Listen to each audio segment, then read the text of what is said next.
اعوذ باللہ من الشیطان الرجیم بسم اللہ الرحمن الرحیم۔ اب یہ جو 4 سزائیں ہیں، فقہاء کرام خاص طور سے حنفیہ، امام ابو حنیفہ رحمۃ اللہ علیہ، حضرت امام ابو حنیفہ رحمۃ اللہ علیہ نے بھی اسی کو اختیار فرمایا ہے کہ یہ 4 سزائیں 4 مختلف حالتوں سے متعلق ہیں۔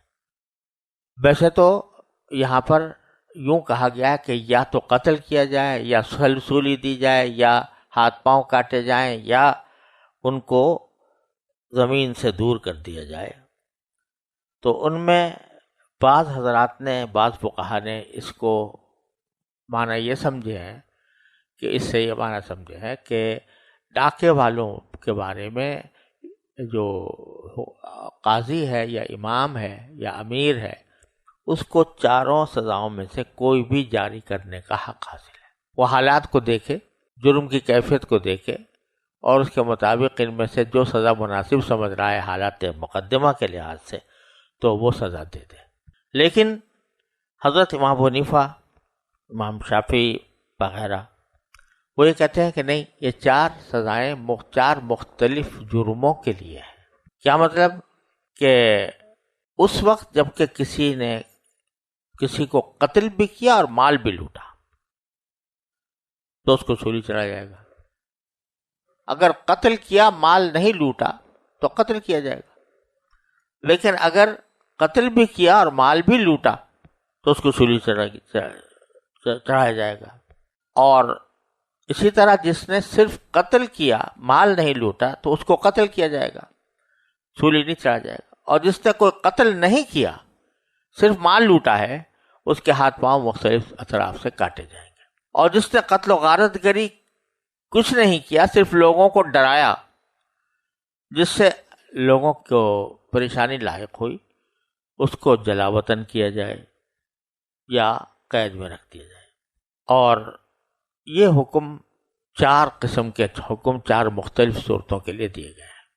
البتہ اللہ تبارک و تعالی نے آگے یہ ایک سہولت عطا فرما دی، یہ فرمایا کہ ذالک لہم خزی فی الدنیا ولہم فی الآخرۃ عذاب عظیم۔ پہلے تو یہ فرمایا کہ یہ ان کی رسوائی ہے دنیا میں، یہ سزائیں ان کی رسوائی کا موجب ہیں، اور آخرت میں ان کے لیے بڑا عذاب ہوگا ہی۔ البتہ آگے اللہ تعالیٰ نے ایک استثناء فرما دیا کہ الا الذین تابوا من قبل ان تقدروا علیہم، کہ ان ڈاکوؤں میں سے اگر کچھ لوگ آ کر توبہ کر لیں، لیکن توبہ کر لیں گرفتاری سے پہلے، من قبل ان تقدروا علیہم، قبل اس کے کہ تم ان پر قابو پاؤ۔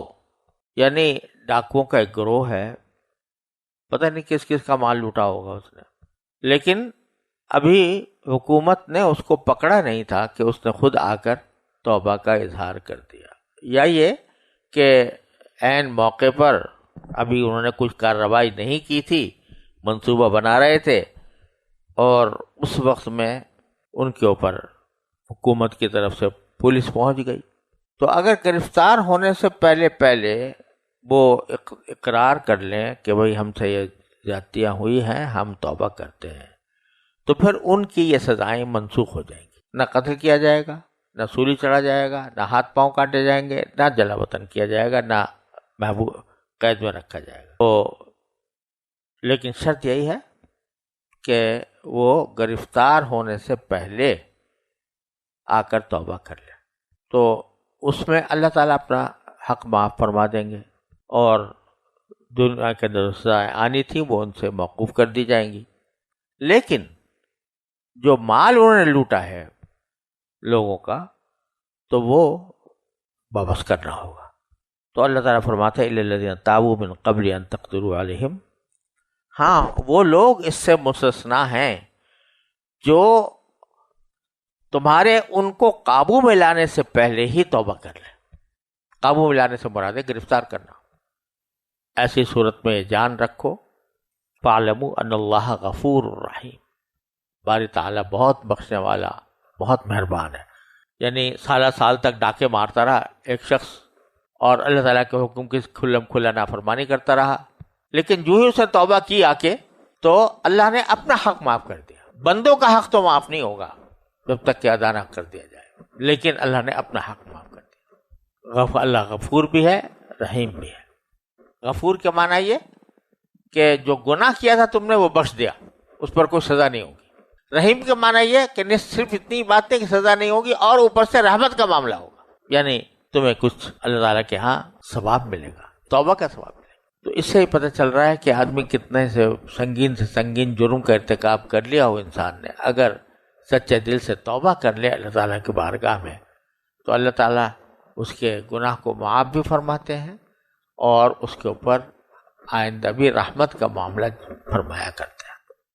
اب آگے جو آیت ہے یا ایھا الذین آمنوا اتقوا اللہ وابتغوا الیہ الوسیلہ، یہاں یہ آیت 35 ہے سورہ مائدہ کی، اور 35، 36، 37 تین آیتیں ہیں جو بیچ میں آئی ہیں. کہ ابھی جو اس سے پہلے ڈاکے کی سزا بیان کی گئی تھی، اور ان تین آیتوں کے بعد چوری کی سزا آ رہی ہے. والسارق والسارقۃ فاقطعوا ایدیہما، چور چاہے مرد ہو چاہے عورت ہو اس کا ہاتھ کاٹ ڈالو.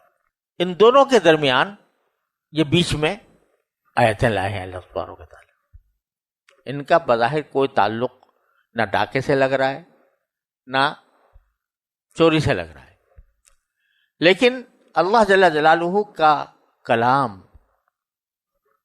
قرآن کریم کے اندر اس طرح ہوتا ہے کہ یہ بات نہیں ہے کہ بس ایک بات کی دھمکی دے دی اور کسی گناہ کے اوپر یا کسی ناجائز کام کے اوپر اللہ تعالیٰ نے دنیاوی سزا بتا دی کہ بھئی یہ دیکھو یہ کرو گے تو یہ سزا ملے گی، بلکہ جس طرح جہاں قانون بتاتے ہیں تو وہاں قانون کے ساتھ اس پر عمل کے لیے ترغیب بھی دیتے ہیں، اور جو اصل بنیاد ہے جرائم سے بچنے کی اس کی طرف متوجہ فرماتے ہیں. جرائم دنیا کے اندر جو ہوتے ہیں ان کے اسباب کیا ہوتے ہیں؟ بڑے بڑے فلاسفہ نے اس کے اوپر گفتگو کی ہے. کوئی کہتا ہے کہ جرم کی وجہ در حقیقت جہالت ہوتی ہے، نادانی اور علم نہ ہونا. اگر یہ بات ہے تو پھر جن ملکوں میں تعلیم کی شرح 100% ہے تو وہاں تو جرم نہیں ہونا چاہیے تھا اگر تعلیم سبب ہے، تعلیم سے جہالت سبب ہے تو. لیکن وہاں جا کر دیکھو تو جہاں 100% تعلیم ہے وہاں پر بھی جرائم کا کس طرح ارتکاب ہوتا ہے. بعض حضرات کہتے ہیں کہ غربت سبب ہوتا ہے. جب آدمی کے پاس پیسے نہیں ہوتے، کھانے کو نہیں ہوتا تو وہ جرم کرنے پر آمادہ ہوتا ہے. لہذا اگر غربت ختم ہو جائے گی تو جرم بھی ختم ہو جائے گا. لیکن اب ان ممالک کو دیکھو جہاں فی کس آمدنی کی شرح کہاں سے کہاں پہنچی ہوئی ہے، دولت کے ریل پیل ہے، ہر آدمی کے پاس پیسے ہیں. وہاں تو جرم نہیں ہونا چاہیے تھا مگر ہو رہا ہے. تو نہ تنہا جہالت سبب ہے، نہ تنہا فقر اور فاقہ اور غربت سبب ہے، اصل سبب ہے اللہ کو بھلا دینا. جب آدمی اپنے اللہ سے غافل ہو جاتا ہے، اس بات سے بے پرواہ ہو جاتا ہے کہ کوئی مجھے دیکھ رہا ہے اور مجھے کسی وقت اپنے اعمال کا اس کے پاس جا کر حساب دینا ہے، تو یہ چیز اس کو جرائم پر آمادہ کرتی ہے. اگر اس کے دل میں اللہ جل جلالہ کا خوف ہوتا اور یہ خیال ہوتا کہ مجھے اللہ تعالیٰ دیکھ رہا ہے اور مجھے اس کے پاس جا کر اپنے اعمال کا جواب دینا ہے، تو وہ کبھی جرم کا ارتکاب نہیں کر سکتا. یہ جو حدیث میں آتا ہے کہ رسول کریم صلی اللہ علیہ وسلم نے فرمایا کہ لا یزنی الزانی وہو مؤمن ولا یسرق السارق وہو مؤمن، کہ زنا کرنے والا جب زنا کرتا ہے تو اس وقت وہ مسلمان نہیں ہوتا، اور چوری کرنے والا جب چوری کرتا ہے تو مسلمان نہیں ہوتا. اس کا مطلب یہی ہے، مسلمان نہیں ہوتا کہ کیا معنی کہ اس وقت اس کے دل سے ایمان کے جو بنیادی عقائد ہیں ان کا دھیان مٹ جاتا ہے.